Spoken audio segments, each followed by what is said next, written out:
Dr. Nowhere's Office of Wonders presents the Oddity Compendium, a beginner's anomaly education program.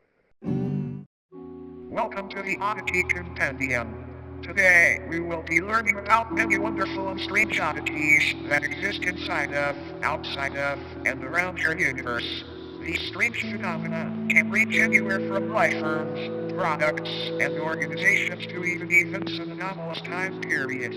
Important. The following information has been acquired from realities that may be separate from the one you are currently residing in. Please be aware that knowledge or comprehension of incompatible information may result in a conscious reality fracture.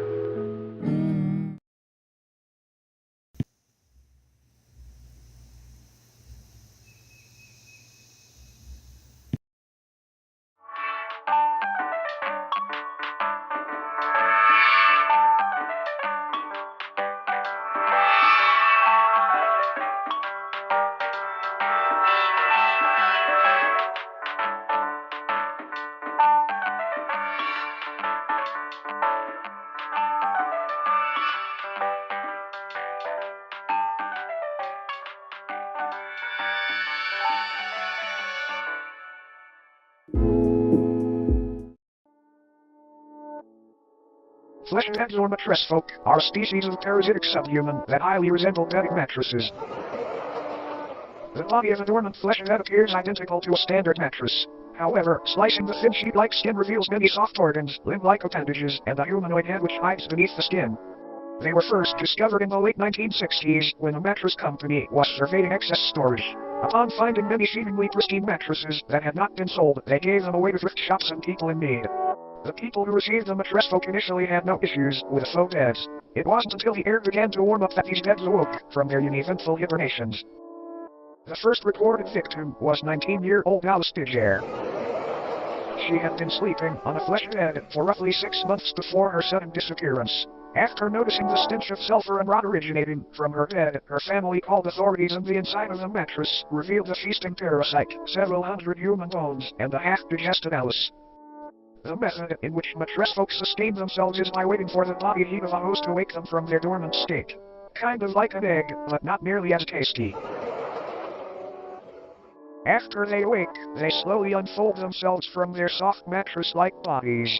This process is very gradual and happens underneath its body or on its side so as not to be detected.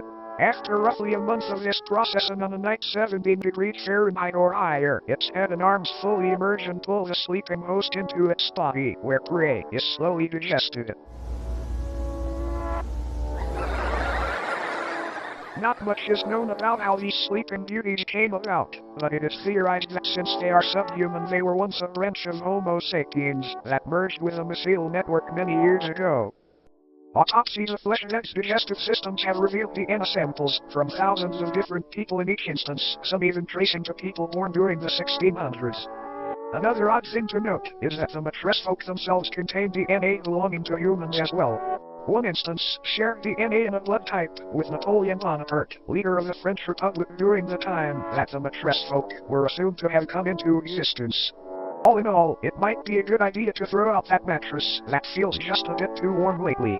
You might be sharing it with something unwanted. Good night, sleep tight, and don't let the bed bite.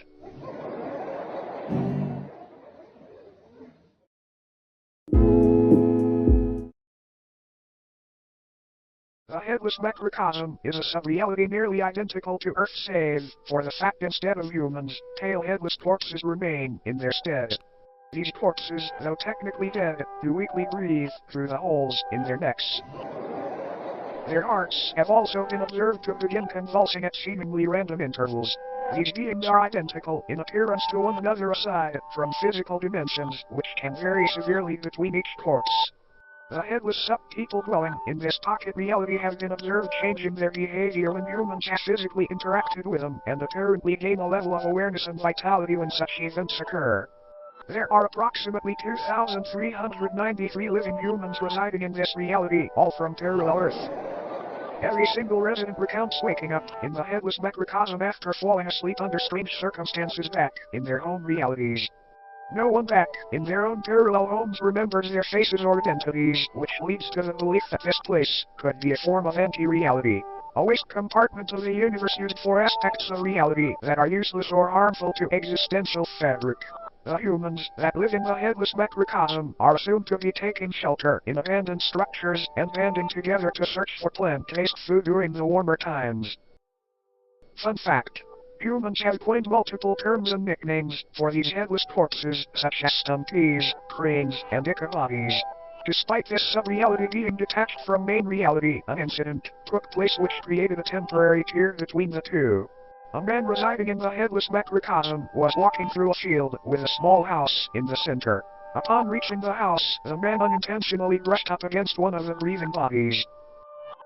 This body, just before motionless aside from the labored convulsions, sprang to life and removed the head of the man. It then proceeded to attach the severed head to the stump of its own neck. The man's name was Michael Edford. After the corpse had placed Michael's head where its own should be, an event occurred back on Earth in the year 2061 that resulted in governmental intervention. A family's call to the authorities described an impossibly tall naked figure appearing in their backyard. The presence of this oddity was highly distressing to the family, and they remained inside their home until the situation was resolved. The following photograph depicts this figure they spoke of. Michael Tedford's rotting head is affixed atop its frail neck. Shortly after the photo was taken, what was left of Tedford's existence was removed from the premises and taken to an upscale anomaly testing site. Apparently, this corpse was attempting to quite literally become Tedford by leeching off of his existence. These breathing bodies appear to be in a constant state of yearning to reconnect with the roots of reality again, as they have been taken a hold of by a dangerous and contagious disease. This disease appears to be non-existence itself. It can affect anyone on Earth at any time, and once it takes hold, the headless macrocosm deems you valid for residence within its endless meadows, filled with fellow patients. But don't worry, it's a rare diagnosis. Another fun fact. Occasionally, crude man-made structures will form seemingly out of nowhere in order to correspond with the structures on parallel Earth. As mentioned earlier, the headless macrocosm itself functions like a digestive tract of the universe, and these structures may be antibodies attempting to fight off the virus of non-existence. Now then, check your head. Screwed on tight. Great, because you might want to hang on tight to it for this next one.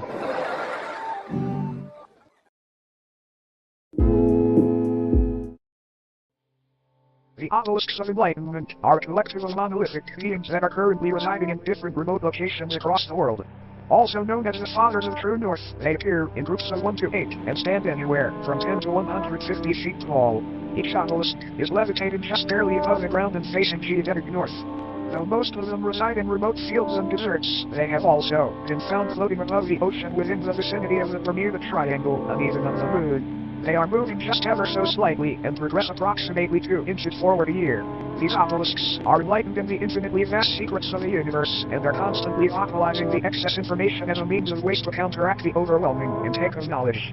Though currently enclosed and monitored by government entities, many people have wandered into these locations prior claiming to be following the sound of angelic singing. This alluring hum emanating from these obelisks induces a massive increase in general intelligence in subjects listening.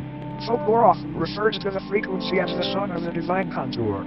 Each obelisk's biological elements are unraveled thousands of feet into the sky to make a metaphysical connection from Earth to the universe. It is assumed this is a form of knowledge worship, an attempt to make a mortal sacrifice for an immortal honor. Fun fact. These organs are confirmed to be those of the humans and other biological matter that were absorbed after enlightenment. Upon perceiving the words spoken by the obelisks or entering into close proximity with them, the human brain either spontaneously expands and combusts or receives an ability to comprehend the sacred information. Talk about being open-minded. Whenever a subject is able to comprehend this knowledge, they are biologically absorbed into the obelisk, becoming wholly unified with the being. It is not entirely understood how these anomalies were brought into existence, but they seem to be tears in the fabric of reality akin to black holes. Many speculate that these rifts were opened by ancient giants who were dissatisfied with a lack of Earth's knowledge. Many unnaturally large humanoid skeletons have been found underground adjacent to obelisk sites, further supporting this idea.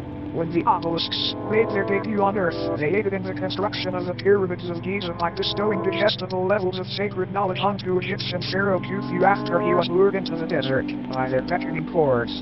This knowledge would help you rationalize a possible blueprint and method for building these grand tombs, and they were made into the shapes of pyramids as a tribute to the divine structures. All in all, these obelisks may seem malevolent, but it's important to remember that no physical pain could ever outweigh the agony of infinite knowledge.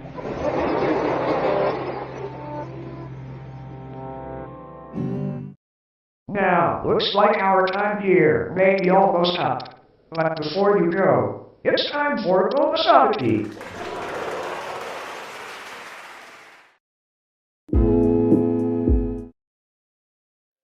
This is Philbus. It is not known where Philbus comes from or why he is here, but there have been a number of people who, after consuming media depicting Philbus, have felt the overwhelming compulsion to practice Philbism. Philbism is a political and somewhat religious ideology which centers around the belief that building/consuming chairs and other wooden furniture is honoring Philbus' great sacrifice. It is not clear what this sacrifice is or what it refers to. Attributes and practices of Philbism include learning to build chairs, learning to properly digest chairs, promoting/discussing chair consumption on obscure internet forums, praising the fictional political candidate known as Philbus, who is said to advocate for making furniture consumption a socially accepted and widespread practice. There are so many wonderful things about Philbism. Consume the body of Philbus and become one with many others today. It's a great decision.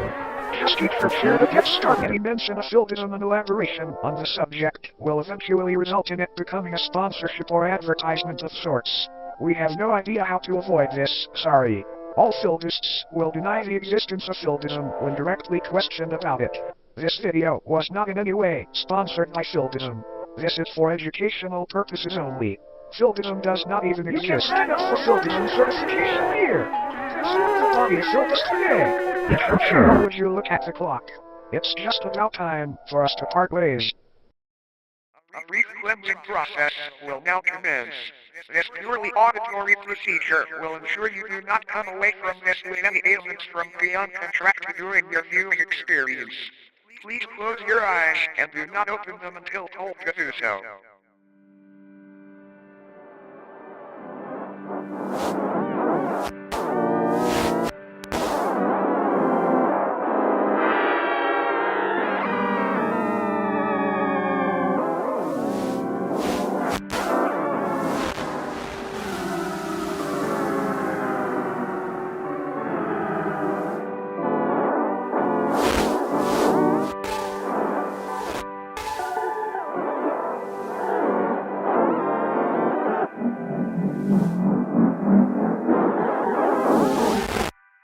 You may now open your eyes.